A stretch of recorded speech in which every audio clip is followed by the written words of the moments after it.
बहुत बहुत धन्यवाद शशि परमार जी। अब मैं निवेदन करूंगा हरियाणा सरकार में वित्त मंत्री आदरणीय जयप्रकाश दलाल जी से वो आए और अपना संबोधन हम सबको दें। आदरणीय जयप्रकाश दलाल जी, वित्त मंत्री हरियाणा सरकार।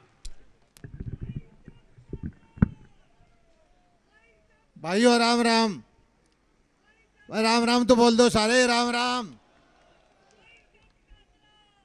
भाई आज के तो शाम की इस चुनावी सभा में उपस्थित हमारे यशस्वी पूर्व मुख्यमंत्री होने वाले, अब पता है केंद्र में क्या जिम्मेदारी देंगे मोदी जी पता नहीं भाई, लेकिन हमारे से तो हरियाणा से दिल्ली ले गए ऐसे वरिष्ठ नेता मनोहर लाल जी, जिनका आशीर्वाद इस तोशाम पर, भिवानी पर, लोहारू पर विशेष तौर पर रहा है।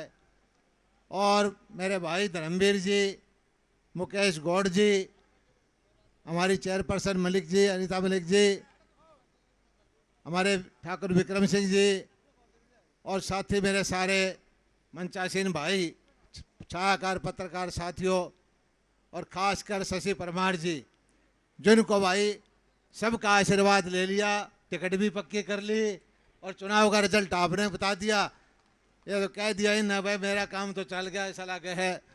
और ये सही बात है कि बहुत मेहनत करते हैं। मेरे पीछे लगे रहे, मंत्री बनने के बाद जितना लोहारू में गया उसका कम से कम आधा जरूर तो सामने आता रहा। और छोटी छोटी बातें जो होने वाली थी वो हमने की। मैं धन्यवाद करता हूं मनोहर लाल जी का कि इन्होंने इस इलाके के ऊपर विशेष आशीर्वाद रखा, चाहे पानी देने का हो, चाहे बहाव देने का हो। और तोशाम हल्का मैं समझता हूं कि हरियाणा के अंदर मेरिट की वजह से नौकरी पाने वाला नंबर 1 हल्का है। सबसे ज़्यादा नौकरियां मिली हैं तो तोशाम हल्के को मिली हैं। मैं हर बार देखता था कि लोहारू के ज़्यादा आते हैं कि तोशाम के आते हैं, किसी भी लिस्ट में तोशाम पीछे नहीं रहा। और पहले नौकरियां मिलती थी, नेताओं के पीछे घूमना पड़ता था, 20-20, 30-30 साल गाड़ी घुमानी पड़ती थी, एहसान लेना पड़ता था।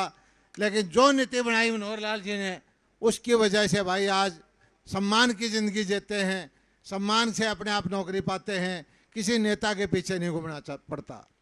मैं तो एक ही चीज़ कहता हूँ, लंबा चौड़ा भाषण नहीं, आप मनोहर लाल जी को सुनने आए हो तो शाम में भाई धर्मवीर जी भी यहाँ के विधायक पढ़ रहे हैं, चुनाव लड़े हुए हैं, मुकेश गौड़ जी भी यहाँ घूमते रहे, अनीता मलिक भी यहाँ है और शशि परमार भी 55,000 वोट लेके गए हैं।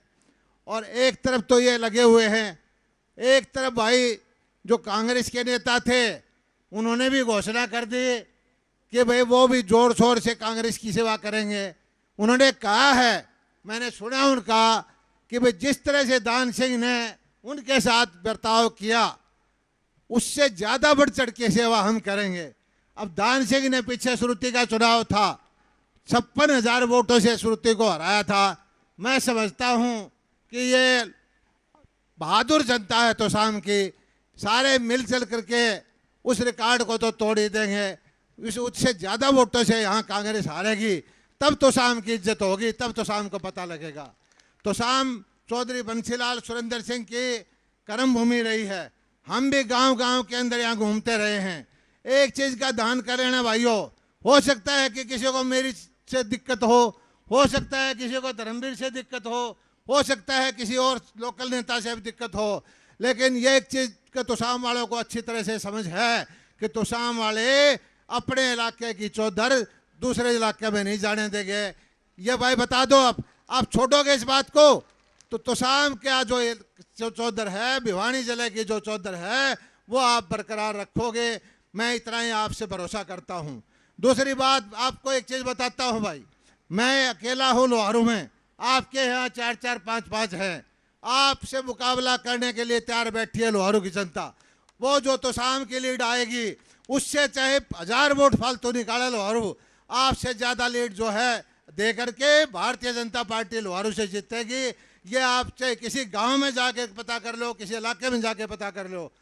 दूसरी बात, आजकल सोशल मीडिया का ज़माना आ गया, भरम फैलाना, झूठ देना, कड़ंग फैलना। आपने देखा होगा 3 महीने पहले चुनाव था, 3 महीने पहले चुनाव कहाँ था? मध्य प्रदेश का, मध्य प्रदेश छत्तीसगढ़ का, राजस्थान का माहौल ये बना दिया चुनाव से 15-20 दिन पहले, महीना पहले, कि भाई सारे कांग्रेस जितने लग रही है, भारतीय जनता पार्टी तीनों प्रांतों में सरकार नहीं बनेगी।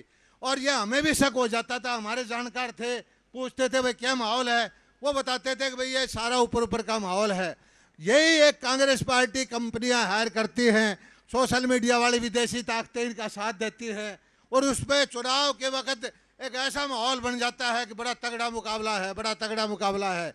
लेकिन असली बात मैं बताऊं कि ये जब चुनाव में कंपनियों का ठेका दे करके माहौल बनाते हैं, इससे वोट नहीं मिलते। वोट आपके हाथ में है, वोट गरीब के हाथ में है। आप लोगों को जो नौकरियां मिली, आप लोगों को जो बीमा मुआवजा किसान को भाव मिला, आप लोगों को जो नहरी पानी मिला, उसका हिसाब किताब देखो। और देश के अंदर जो देश का सम्मान मोदी जी ने सारी दुनिया के अंदर बढ़ाया।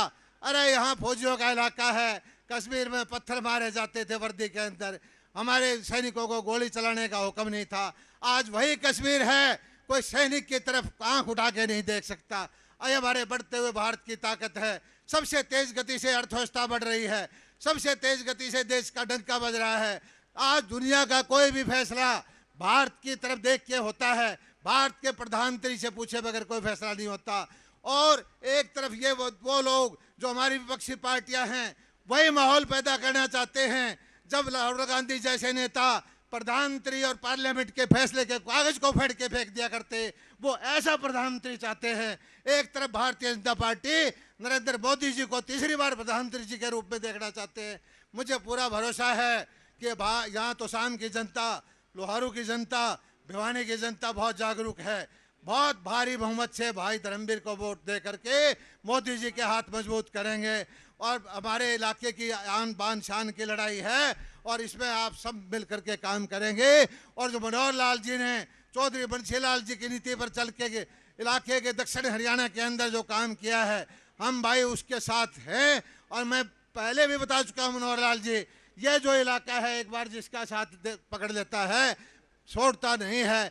आप तो शाम का रिजल्ट देख लेना, आप भिवानी का देखना, बाड़रा का देखना, दादरी का देखना, लोहारू का देखना, पांचों हल्के जो है बड़े भारी बहुमत से जहाँ जिस तरह से उतरते रहे हैं, बहुत जबरदस्त हल्के से भाई धर्मवीर को जिताएंगे। इतनी बात कह के मैं लंबा चौड़ा भाषण नहीं देता। मैं धर्मवीर जी को अग्रिम बधाई देता हूँ कि बड़े रिकॉर्ड बना के आप यहाँ से जीतोगे। आपका बहुत बहुत धन्यवाद, बहुत बहुत शुक्रिया। और एक बार फिर प्रार्थना करता हूँ कि मेरी बात को गंभीरता से सुनना, और भाई जो भी कमी पेशी होगी आपकी ओर दूर करेंगे, आपकी सेवा करेंगे, आपके लिए जिएंगे, आपके लिए मरेंगे। लेकिन आपने किसी भी तरह से भ्रमित नहीं होना, किसी भी तरह से लोगों की गुमराह करने वाली बातों को नकार देना है, और मोदी जी को तीसरी बार प्रधानमंत्री बनाना है। धन्यवाद, जय हिंद। बहुत बहुत धन्यवाद आदरणीय जेपी दलाल जी।